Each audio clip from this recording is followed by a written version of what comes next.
In this section of the guide, we're going to be looking at what risks you face on becoming an SMF, briefly explaining to you how each of those risks arises. We see the risks falling into three main areas, which are indicated on this diagram.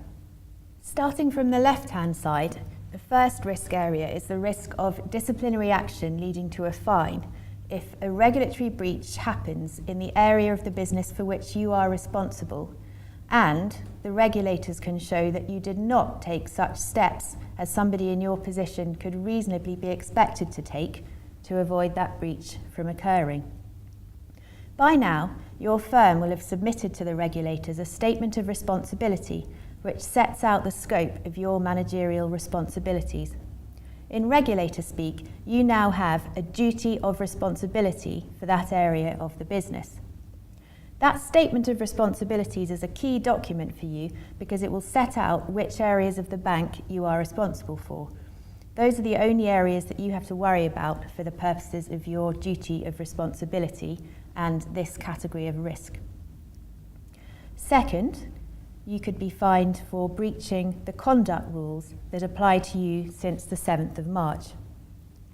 The senior manager conduct rules, in particular, are read together by the regulators as meaning that you are responsible for the effective management of risk in the area of the business for which you are responsible.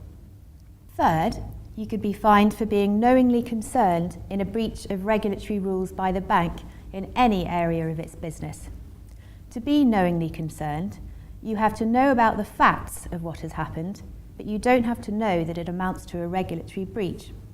So the threshold for that one is very low, and it's not confined to your business area. It's also important to be aware that the regulators can cancel or vary your approval to perform your SMF function, if necessary, without notice. And finally, the regulators can prohibit you from working in financial services, either a blanket ban or a ban on working in senior positions, if they can show that you are not fit and proper to do so. In practice, when the regulators are bringing disciplinary action against an individual, they often look for both a fine and a prohibition at the same time, even though the legal bases for those two things are completely separate.